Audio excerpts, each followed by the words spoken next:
그다음에 스마트폰 카메라의 종류를 좀 알아보겠습니다. 자, 안드로이드 계열, 크게 안드로이드 계열과 iOS 계열이 있는데, 이 안드로이드나 iOS라고 하는 것은 운영체제를 이야기합니다. 컴퓨터를 사용하시는 분들은 아시겠지만, 컴퓨터의 OS라고 하면은 윈도우, 매킨토시, 뭐 리눅스 등이 있겠죠. 이런 것과 마찬가지로 휴대용 핸드폰, 스마트폰에 사용되는 운영체제로 안드로이드와 iOS가 있습니다. 크게. 그럼 안드로이드 계열은 어떤 것이 있나? 한국에서 시장 점유율이 가장 큰 삼성 갤럭시 시리즈가 있고요. 이제 뭐 대충 모양 이런 형태로 생겼죠. 그 다음에 LG에서 나온 G3가 있습니다. 그 다음에 iOS 계열은 아이폰 4, 5, 6, 그 다음에 6S, 6 플러스, 그 다음에 6S, 5S, 4S 등이 있죠. 여기에 5, 4, 5, 6까지 다 나열을 한 이유는 삼성 갤럭시 시리즈나 LG 시리즈는 과거 초기 모델이나 조금 한 2, 3년 과거 모델들은 요즘 많이 사용을 안 하고, 그다음에 기능도 많이 떨어지는 부분이 있는데, 아이폰 계열은 사실 3 외에는 거의 새로운 OS를 계속 받아들이 업그레이드가 가능하기 때문에 지속적으로 사용이 가능하다는 점이 있습니다. 다만 다른 것은 장착되어 있는 렌즈의 성능이 차이가 있죠. 자, 보시면 알겠지만 모양은 뭐 이렇습니다. 기본적으로 모양은 다 비슷하죠. 예. 그러면은 이제 카메라의 주요 기능 안드로이드 예시로 갤럭시 S3를 먼저 보시겠습니다. 요 상단에 보시면 톱니바퀴 모양이 있습니다. 이 톱니바퀴 모양은 어떤 기계가 됐던 어플리케이션이 됐던 프로그램이 됐던 비슷한데요. 위에 설정을 하는 그런 메뉴가 되겠습니다. 설정 메뉴를 누르시면 이제 바로가기 편집이라는 것이 나오고요. 이 바로가기 편집은 이 상단에 주요한 기능들을 미리 세팅하는 기능이 되겠습니다. 사실 갤럭시 S3만 해도 이제 사용 연수가 조금 오래돼서 좀 오래된 기종으로 분류가 되는데요. 아직도 사용하시는 분이 많이 있기 때문에 설명을 드립니다. 그 다음에 버스트 샷, 위치 태그, 뭐 셀프 촬영, 플래시 촬영 모드 등 그 효과 등이 있고요. 그 다음에 거기에 뭐 플래시 같은 경우 많이 사용하는 기능들 위주로 말씀드리면 플래시 같은 경우가 이제 미리 최초에 할 때 미리 해제를 해 두시고 사용하시는 게 좋습니다. 사용을 선택을 하게 되면은 빛이 밝건 어둡건 무조건 플래시를 터트리게 되고요. 자동 플래시를 체크를 하시게 되면 어두운 빛이 생각보다 어두운 지역에서 센서가 작동을 해서 자동으로 플래시를 터트려 주고요. 밝은 곳에서는 플래시를 터트리지 않습니다. 이제 플래시 사용 같은 경우는 실질적으로 밝은 곳에서 사용할 수가 있는데 스마트폰에서 사용하는 플래시는 그 효과가 상당히 미비하기 때문에 대체적으로는 해제를 하고 사용을 안 하시는 것이 좋다고 말씀드리겠습니다. 자, 다음에 플래시 다음에 촬영 모드를 보시겠습니다. 촬영 모드는 일반 촬영, 베스트 포토, 뭐 베스트 페이스, 사운드 샷, 얼굴 인식, 파노라마 등이 있는데요. 일반 촬영은 말 그대로 일반 촬영이고요. 베스트 포토는 여러 컷들을 카메라가 미리 촬영을 해서 그 중에 제일 그 노출과 셔터가 잘 맞은 사진을 골라서 저장을 하는 그런 기능이 되겠습니다. 그 다음에 베스트 페이스는 얼굴 인식 기능이라고 보시면 되고요. 사운드 샷, 요것은 이제 매번 우리가 카메라의 화면을, 스마트폰의 화면을 터치를 하면서 촬영을 하게 되는데, 사운드 샷 설정을 하시게 되면 여러분 목소리로 촬영을 하는 기능이 되겠습니다. 얼굴 인식 기능 등이 있고요. 공유 촬영, HDR 촬영, 그 다음에 얼굴 인식 사진 공유, 뷰티, 스마일샷, 저조도 등이 있습니다. 지금 시간에는 간단하게 기능들이 어떤 것이 있는지 그냥 훑어보는 거기 때문에 이런 것이 있다는 것만 좀 확인해 두시고요. 그 다음에 장면 모드를 보겠습니다. 장면 모드는 딱히 다른 모드 사용하지 않는 거고요. 그 다음에 인물 사진, 풍경 사진, 스포츠 사진, 파티 실내 사진, 해변 설경 등이 있습니다. 요거는 각 촬영 모드에 따라서 최적화된 그 촬영 방식을 카메라가 미리 세팅해 둔 설정으로 촬영을 하는 그런 기능이 되겠습니다.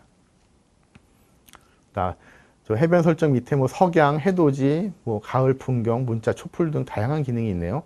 이제 여러분이 접한 환경에 따라서 적절하게 운영하실 수 있겠습니다. 역광, 야광까지 있습니다. 불꽃놀이도 있고요. 상당히 많죠, 기능이. 우리가 이 DSLR 카메라를 들고 사진을 촬영하게 됐을 때는 이 상황에 따라서 세팅을 바꾸거나 여러 가지 조작들을 해야 되는데, 이제 스마트폰 카메라에는 체크만 하시면 이런 내용들로 촬영을 할 수 있다는 거죠. 그 다음에 초점 모드가 있습니다. 초점 모드에는 뭐 갤럭시 S3 같은 경우 크게 자동 초점과 접사 모드가 있고요. 그렇기 때문에 단점이 갤럭시 S3 기종과 같은 모델의 단점이 이제 포커스를, 초점을 자기 임의대로 바꾸기 쉽지 않다는 점이죠. 네. 그 다음에 타이머가 있습니다. 타이머는 기본적으로 해제를 해 두시는 게 좋고요. 근데 흔들림 방지나 또는 셀프 촬영하실 때는 타이머를 설정을 하셔서 사용하실 수가 있습니다. 그때는 또 그런 용도로 설명을 드리도록 하겠습니다. 그 다음에 해상도가 있죠. 해상도라고 하면은 사진의 크기를 설명을 하는 건데, 뭐 픽셀 수 단위로 뭐 여러 가지가 있겠지만 이런 것들까지 굳이 아실 필요는 없고, 이제 좀 더 사진에 재미를 붙이시고 해상도의 크기나 이런 것에 관심을 가시게 되면은 이제 알아서 찾아서 공부하실 수 있는 환경이 되실 겁니다. 근데 사진을 처음 접하시는 입문자 분들에게는 이런 내용까지 아시게 되면 아마 머리가 아파서 실제 촬영을 하는데 집중이 안 되실 겁니다. 그래서 거기에 대해서 말씀드리자면, 일단 해상도는 가장 크게 놓으시라 라고 말씀을 드리고 싶습니다. 왜 그러냐 하면, 가장 크게 놓은 사진으로 찍었어야 나중에 편집하는 과정에서 이제 적당한 그 그림을 만들기 위해서 크롭을 하기도 하고 조정을 하기도 했을 때 좀 더 효과적인 양질의 사진을 뽑을 수가 있기 때문입니다. 그 다음에 화이트 밸런스라는 것이 있는데요.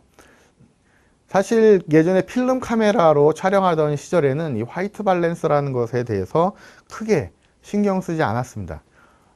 대부분이 필름의 감도나 그 다음에 필름 제조사의 어떤 색상 이런 것들에 맞춰서, 그 다음에 카메라 제조사의 렌즈 발광 뭐 이런 것들에 의해서 사진하시는 사진 작가분들이나 사진관에서 사진을 찍으시는 사진사분들이 필름을 선택해서 사용을 했었는데, 디지털 카메라가 나오면서부터 이 화이트 밸런스라는 것이 매우 중요하게 됐죠. 화이트 밸런스라고 하는 것은 실제 보여지는 컬러가 이 기계의 전자 신호로 바뀌면서 그 컬러를 유지할 수 있도록 해주는 사전 세팅이라고 보시면 됩니다. 이제 화이트 밸런스에는 크게 오토 화이트 밸런스라고 해서 AWB라고 돼 있죠. 이 자동으로 기계가 맞춰주는 거고요.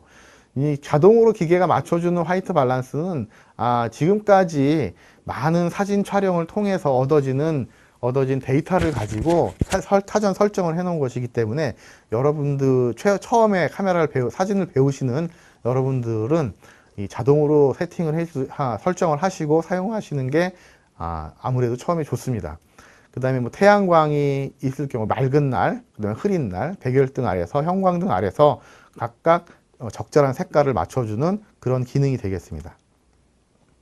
그 다음에 iOS라고 하는데, 예전에 필름을 사용하던 시절에는 아사라고 했죠. 아사값이라고 했는데 일종의 감도, 다른 말로 하면 감도라고 할 수 있습니다.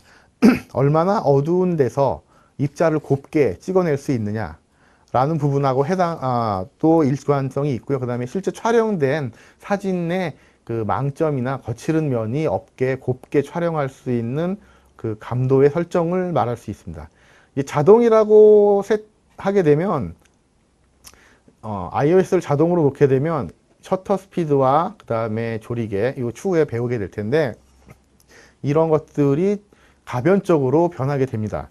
그래서 기본적으로 세팅은 제일 낮은 감도 100에다 놓고 촬영을 하시는 게 사진을 처음 배우시는 분들에게는 상당히 유리하고 좋습니다. 공부하시는 데 도움도 되고요. 그 다음에 이 iOS 감도는 100, 200, 400, 800 등 약 배수로 증가를 하게 됩니다. 갤럭시 S3 같은 경우는 iOS 800까지 지원을 하게 되네요. 그 다음에 측광 모드라고 있습니다.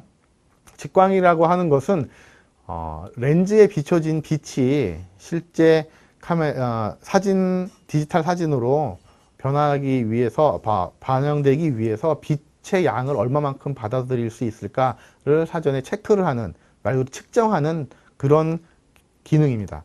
말 그대로 측광이라고 해서 광을 측정하는 거죠. 다분할 측광이라고 하면 화면의 전체 평균의 빛의 양을 측정하는 것이고요. 중앙 측광이라고 하면은 정중앙에 정중앙 부분에 있는 비춰지는 빛의 양을 측정하는 것입니다. 스팟 측광이라고 하면 말 그대로 스폿, 한 점이라고 보시면 되고요. 정중앙에 한 점에 찍히는 반사되는 빛의 양을 측정하는 것이라고 보시면 됩니다.